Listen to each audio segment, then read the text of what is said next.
Hello learners, welcome to our Environmental Science Senior Secondary course of NIOS. Every country strives to progress ahead. One aspect of progress is economic development through manufacturing and trading.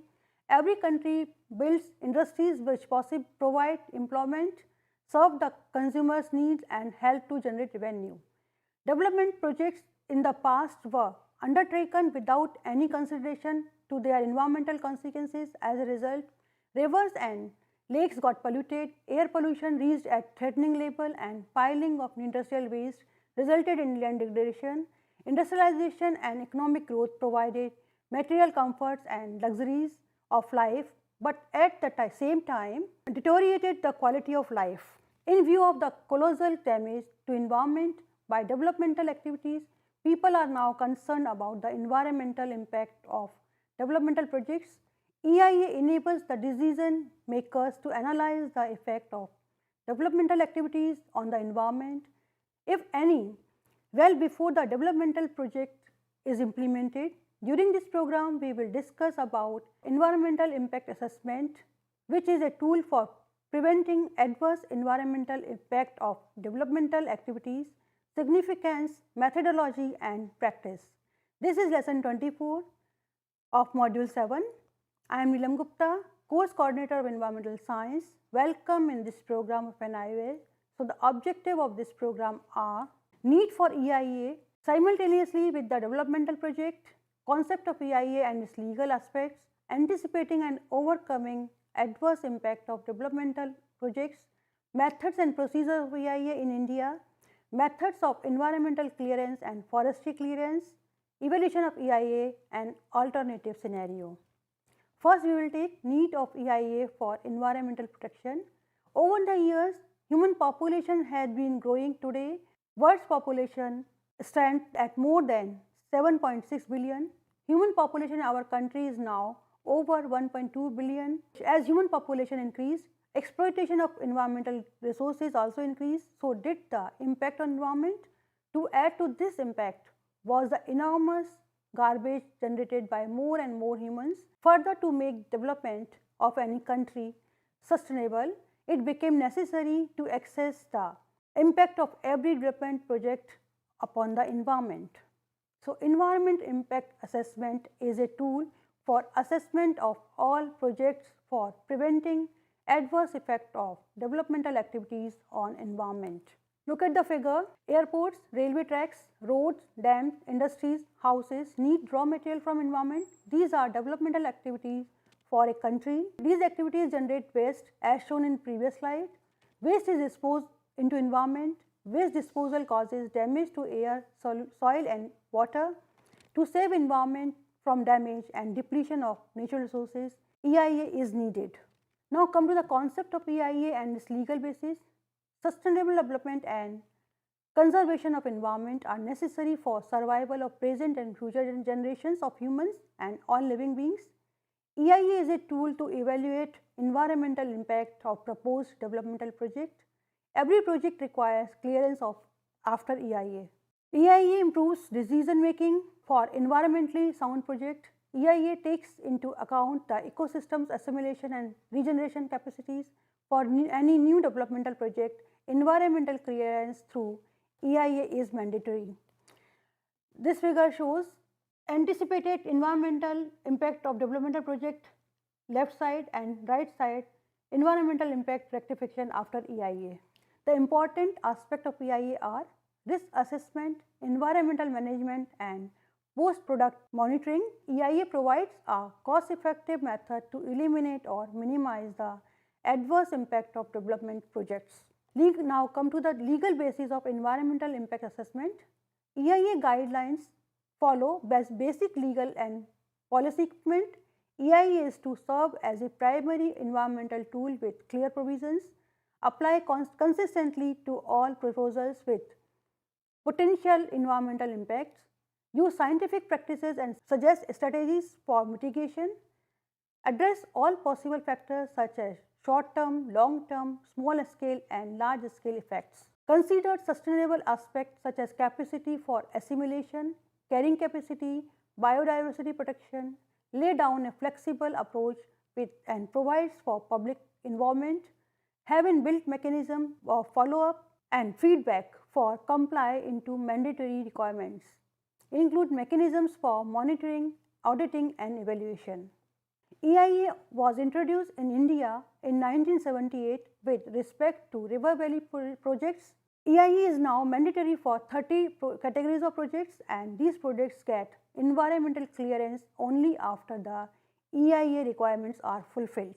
Look at the figure, there are few industries such as nuclear power and related projects, river valley projects, ports, harbors, petroleum refineries, chemical fertilizers, pesticides, technical, petrochemical complexes and petrochemical intermediates, bulk drugs and pharmaceuticals, exploration for oil and gas, synthetic rubber, asbestos and asbestos products, hydrocyanic acid and its derivatives, primary metallurgical industries of iron and steel, aluminum, copper, zinc, lead and ferroalloys, chlor-alkali industries. Few other industries are integrated paint, viscose staple fiber and filament, yarn, storage batteries, all tourism projects, thermal power plants, mining projects and highway projects which pass through ecological sensitive areas such as national parks, sanctuaries, tiger reserves, reserve forests. Few other industries are trade road in the Himalayas and forest areas, distilleries, raw skin and hide, pulp, paper and newsprint, dyes, cement, foundries, individual, electroplating and meta-amino phenol. EIA appears the environmental, health and social implications of plant developmental process. It thus links environment with development. The goal of EIA is to ensure environmentally safe and sustainable development. Now come to the environmental clearance. It is a green signal granted by Impact Assessment Agency in the Environment and Forest Ministry under Government of India. All projects that require clearance from central government can be broadly categorized as shown in figure. River valley projects, nuclear power projects and infrastructure and CRZ, mining, thermal power plant, tourism, transport sector, irrigation projects as shown in previous figure.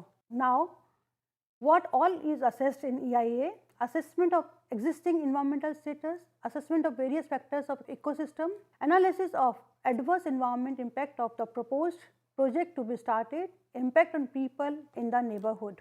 Now, we will discuss about environmental component of EIA. EIA process looks various components of the environment such as air, water, land, biological and so on as shown in figure in next slide. First we will take air environment, quality of ambient air, wind speed, direction, humidity etc., quantity of emission likely from projects, impact of the emission of the area, pollution control desires or air quality standards. Second, noise, labels of noise present and predicted, strategies for reducing noise pollution. Next is water, existing ground and surface water resources, their quality and quantity within the zone, impact of proposed project on water resources. Next is biological environment, flora and fauna in impact zone, potential damage due to project due to effluent emission and landscape, biological stress. Next is land environment, study of soil characteristics, land use and drainage pattern and the likely adverse impact of the project, impact on historical monuments and heritage site. Assessment of impact, economic benefits arising out of the project have to be compared to all the factors which I have already mentioned. Thus, we can say that environmental concern have to made a part of the decision to set up a project. Next is EIA procedures and process have several components, each one is separately mentioned. This figure shows EIA process and procedures. Next slide shows various steps, process and procedure we will discuss in detail. Now come to the methods of carrying out EIA.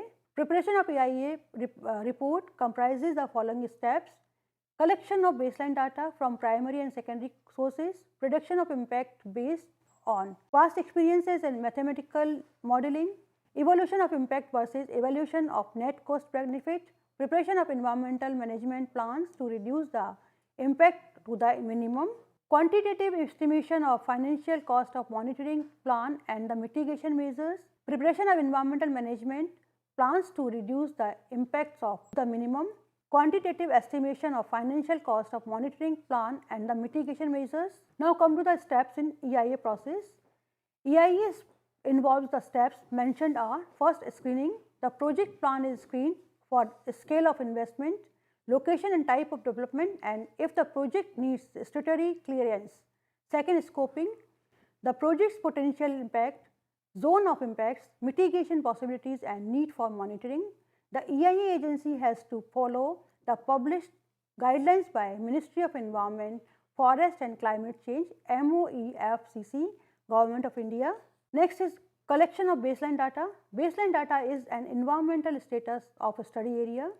Next is impact prediction, positive and negative, reversible and irreversible, and temporary and permanent, needed to be predicted, which presupposes a good understanding of the project by the assessment agency. Next is mitigation measures and EIA report. The EIA report should include the action and steps for preventing, minimizing or bypassing the impact or the label of compensation for probable environmental damage or loss. Next is public hearing. On completion of the EIA report, public and environmental group living close to project site may be informed and consulted. Decision making. Impact assessment authority along with the experts consult the project in charge with also consultant to take the final decision, keeping in mind EIA and EMP, that is Environment Management Plan. Next is monitoring and implementation of Environmental Management Plan. The various phases of implementation of the project are monitored. Last is risk assessment. Inventory analysis and hazard probability and index also form part of EIA procedures. Now come to the composition of the expert committees for EIA. The committee will consist of experts from different disciplines such as ecosystem management, air water pollution control, water resource management, flora fauna, conservation and management, land use planning, social sciences or rehabilitation, project appraisal, ecology, environmental health, subject area specialists, representatives of NGO persons or concerned with environmental issues. The chairman will be an outstanding and experienced ecologist or environmentalist or technical professional with wide managerial experience in the relevant development. The representative of impact assessment agency will act as a member secretary. Chairman and members will serve in their individual capacity except those especially nominated as representative. The membership of the committee shall not exceed 15 members. Now come to the environmental appraisal procedure in India. An appraisal committee constituted by the Ministry of Environment, Forest and Climate Change, Government of India to first scrutinize the project.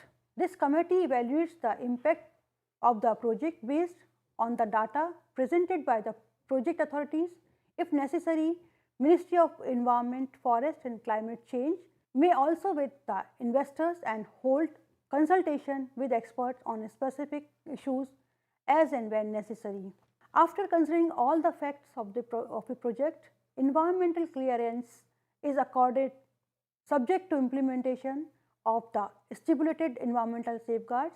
In case of project where the project proponent have submitted complete information, a decision is taken within 90 days. The 6 regional offices of the ministry functioning at Shillong, Bhubaneswar, Chandigarh, Bengaluru, Lucknow and Bhopal undertake monitoring of cleared projects. The primary objective of this procedure is to ensure adequacy of the suggested safeguards and also to undertake mid-course corrections required. If any changes in the scope of project are identified to check whether review of earlier decision is called for or not. Coastal Zone Management Plan (CZMP) are prepared by coastal state or union territories as per rules set by CRZ Notification 1991. This is prepared based on identification and categorization of coastal areas for different activities and then submitted to the Ministry of Environment, Forest and Climate Change for approval. The ministry then forms a task force for examining these plans. Sometimes one or more natural resources become limiting resources in a given region and that restrict the scope of development portfolios, Ministry of Environment, Forest and Climate Change, Government of India has been sponsoring carrying capacity studies for different regions. The study involves a list of natural resources available, preparation of existing environmental settings, perspective plans and their impact on natural resources through creation of business as usual scenario, identification of hotspots requiring immediate remedial action to overcome air, water or land pollution. Formulated of a developed plan which should be for the betterment and a comparison between business as usual and the improved plan for betterment would indicate that future course of action to be adopted for development of the region after it has discussing with the local people and the planners. Now, issue of environmental clearance or rejection letter. First, single window clearance.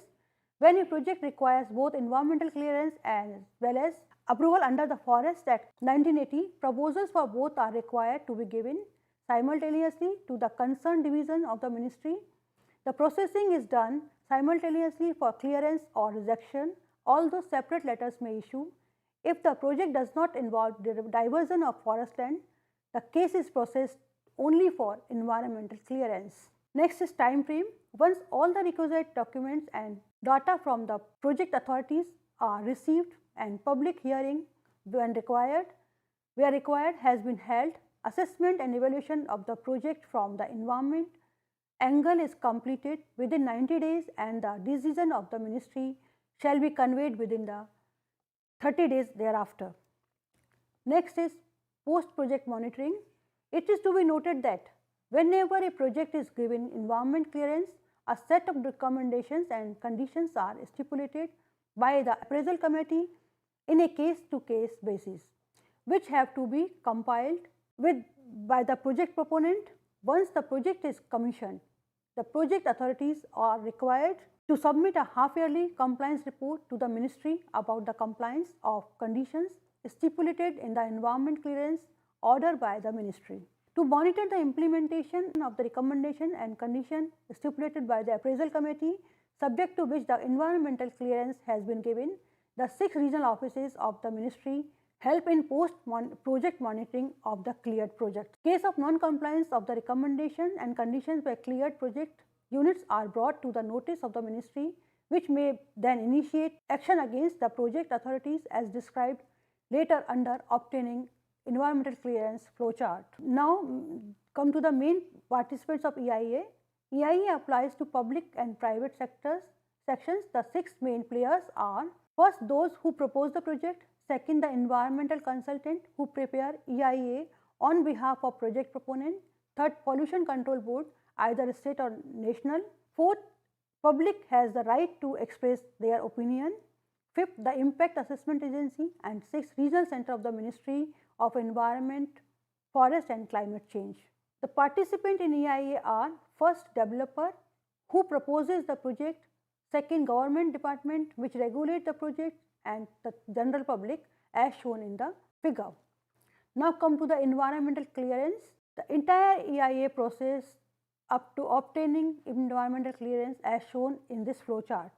Procedure from environment appraisal in India stepwise are: submission of document by investor, scrutiny by multidisciplinary staff of Ministry of Environment, Forest and Climate Change, Government of India, placement before experts and evaluation by them, recommendations from appraisal committees are there passed by Ministry of Environment and Forest. Ministry accept or reject proposals. Now come to the forestry clearance. First, obtaining forestry clearance, various steps involving in examination of cases received under Forest Clearance Act as shown in the flow chart. Application for proposed project to conservator of forest. Next is scrutiny and recommendation of conservator of forest, then to advisory group, first stage approval, then sent to monitoring, and then state government's compliance report. After this goes to Ministry of Environment, Forest and Climate Change, Government of India after this approval given. Now come to the alternative scenario to evaluation of EIA. Sole objective of EIA is to erase possibilities of environmental damage during construction and implementation of development project. This requires keeping in mind convenience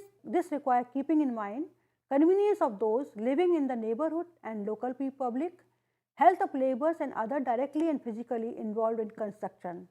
But evaluation of EIA is not possible if there is public awareness of those responsible for protection of environmental quality, reliability of EIA information and report.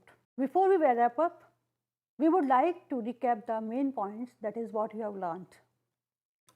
Developmental projects are all essential components of economic development and progress of a country. To prevent adverse impact of developmental projects and programs and environmental impact assessment or EIA is carried out before the implementation.